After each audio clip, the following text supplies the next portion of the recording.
Salut à tous. Alors depuis quelques semaines, je vous avais demandé quelle était la meilleure façon pour vous de révéler une carte forcée.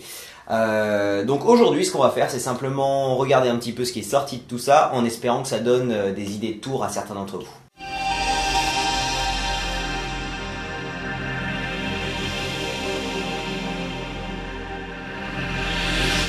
Alors, j'ai eu pas mal de réponses qui m'expliquaient un petit peu leur meilleure façon de forcer une carte.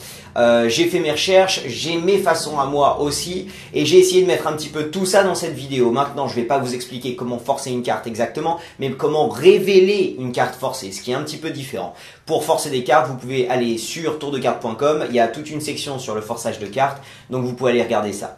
Donc voilà, j'ai classé à peu près les réponses que j'ai trouvées en 5 catégories. C'est pas des catégories fixées dans la pierre, c'est vraiment quelque chose que j'ai essayé de regrouper un petit peu les réponses que j'ai trouvées pour pouvoir les mettre en 5 catégories. Donc on va rentrer directement dans la première catégorie.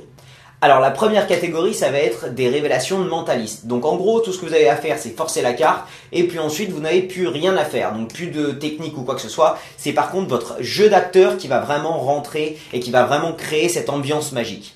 La façon de révéler une carte la plus classique, ça serait la lecture de pensée. Donc encore une fois, vous faites choisir une carte, enfin vous forcez une carte, et ensuite vous allez faire une lecture de pensée. Donc allez-y doucement, n'allez pas annoncer sa carte directement, allez-y doucement. Essayez de regarder, dites-leur de se concentrer sur la couleur de la carte. Donc comme ça vous savez si c'est noir ou rouge. Faites-les vraiment petit à petit. Demandez-leur de regarder la carte dans leur tête. Voyez si c'est une carte à points ou une figure. Et donc petit à petit vous allez pouvoir déterminer quelle est la carte. C'est beaucoup plus convaincant que si une fois qu'il a choisi la carte vous allez lui dire le 9 de carreau. De temps en temps, c'est même plus impressionnant de se tromper d'une carte plutôt que de donner la carte en elle-même. Par exemple, vous êtes en train de deviner la carte et par exemple c'est une carte à points, disons que la carte que vous avez forcée c'est le 9 de carreau et vous êtes là, bon, je sais que c'est une carte à points, je sais que c'est du carreau, mais c'est pas clair si c'est le 9 ou le 8, je trouve que c'est un peu trouble. Et là vous allez annoncer, je pense, c'est possible que ça soit le 9 mais je vais dire que c'est le 8. Et là, à ce moment-là, même si vous vous êtes trompé, c'est tellement près et vous avez tellement hésité entre la bonne et la mauvaise carte que même si vous avez choisi la mauvaise carte, c'est quand même impressionnant du point de vue du spectateur. Ça rend le truc même encore un petit peu plus vrai. Une deuxième façon d'utiliser un petit peu la même chose, ça serait donc de forcer une carte et de dire au spectateur, le boniment cette fois, ce serait de dire au spectateur qu'on arrive à voir quand les gens mentent. Et donc à ce moment-là, vous leur demandez de répondre toujours la même chose à chacune de vos questions. Par exemple, vous allez leur demander de dire oui à chaque fois et vous allez leur demander donc est-ce que c'est une carte rouge? Donc il va dire oui. Est-ce que c'est une carte noire? Il va dire oui.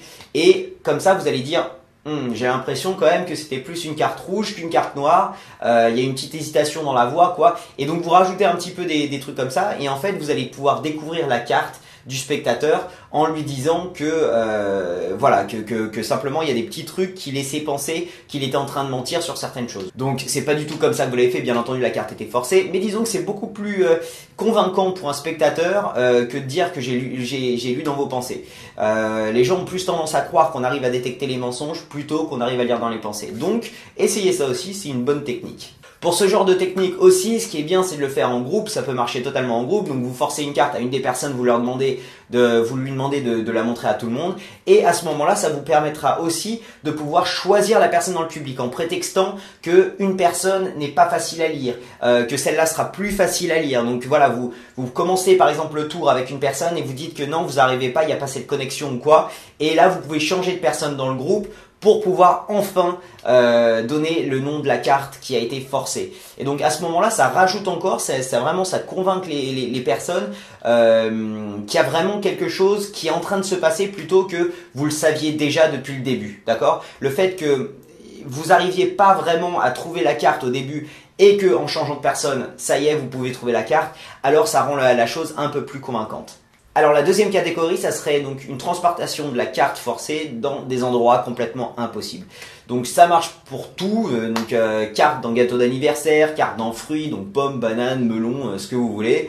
Carte dans le téléphone, carte dans quenelle. La carte réapparaît retournée dans un paquet fermé ou alors réapparaît dans un paquet de couleurs différentes. Voilà, il y a énormément de choses à faire avec ça. Tout ce que vous avez à faire simplement, c'est de trouver un double et de la placer dans l'endroit impossible avant. Donc ça, c'est une autre question. Il y a pas mal de techniques pour faire ce genre de choses, selon ce que vous vouliez faire.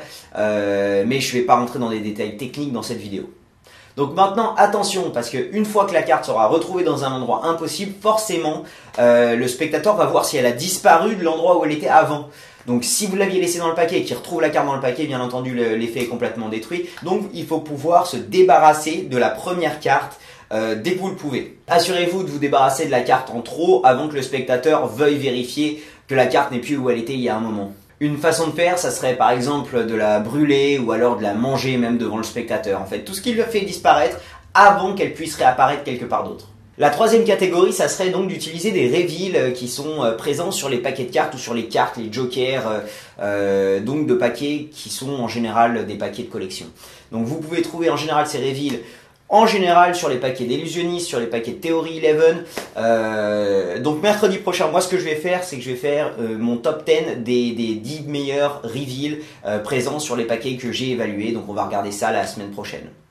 La catégorie numéro 4, ça va être des prédictions. Alors, il va falloir faire attention avec les prédictions. C'est vrai que les prédictions peuvent être de très bons effets si c'est fait intelligemment. Donc, par exemple, vous pouvez écrire le nom de la carte sur le gâteau d'anniversaire qui va arriver, par exemple. Ou alors, vous pouvez écrire la carte sur une enveloppe ou dans une enveloppe scellée posée sur la table avant de commencer le tour. Vous pouvez écrire le nom de la carte dans le ciel. Vous pouvez avoir une vieille photo de votre arrière-grand-père qui tient une carte et c'est la carte du spectateur, par exemple. Bref, toutes les idées sont bonnes. Bon, pour ce genre de tour, va falloir vraiment travailler le boniment. Vous pouvez pas simplement faire choisir la carte et balancer la révélation. Ça va pas marcher. Pourquoi? Parce que la seule explication du point de vue du spectateur, c'est simplement que son choix n'était pas libre. Et au final, c'est le cas. Encore une fois, vaut mieux éviter les prédictions, mais vous pouvez utiliser le même concept et le retransformer un petit peu. Par exemple, comme le tour vaudou, où au final, vous prenez un bout de savon mouillé, par exemple, pour vous marquer un œuf de carreau, par exemple, comme ça, un œuf avec un signe de carreau. Et ensuite, une fois que la carte est forcée, vous allez la déchirer en petits morceaux, vous allez la brûler sans regarder ce que c'est, et prendre les cendres et les étaler comme ça sur votre bras. Et vous allez voir que les cendres vont être collées sur l'endroit où vous aviez mis du savon. Donc c'est-à-dire que ça va se marquer 9 de carreau sur votre bras. Et donc ça pourrait être une façon intelligente de le faire en forçant la carte. Dernièrement, il y a les méthodes techniques qui sont vraiment pas mes méthodes préférées parce que en général, ça demande pas du tout une carte forcée, mais plutôt une carte choisie et contrôlée. Donc, je parle moi de thumb shot, je parle de top shot, je parle de hot shot, je parle de spring set, je parle de shotgun, je parle de changement de couleur. Enfin voilà, il y a beaucoup d'idées, mais encore une fois, je pense pas que ça s'applique vraiment à des cartes forcées. Écoutez, voilà, j'espère que cette vidéo vous a donné quelques petits conseils et quelques petites idées pour des tours nouveaux que vous pourrez réadapter et remettre à votre sauce. Et écoutez, j'espère que vous avez bien aimé cette vidéo. Donc si vous aimez bien, n'hésitez pas à cliquer sur la petite télé YouTube pour vous abonner à ma chaîne et ne rater aucune des vidéos à suivre sur cette chaîne. Vous pouvez aussi simplement vous abonner à la newsletter pour avoir une série de 10 vidéos sur le détournement d'attention. Ou alors simplement vous abonner sur tourdecarte.com pour avoir plus de 80 tours, 20 coupes XCM, etc. Il y a énormément de vidéos disponibles sur ce site, donc n'hésitez pas. J'aimerais remercier tous ceux qui s'abonnent parce que c'est grâce à vous que je peux continuer à faire ces vidéos. Donc merci à tous et écoutez, je vous dis à vendredi prochain pour une nouvelle vidéo. Allez, salut!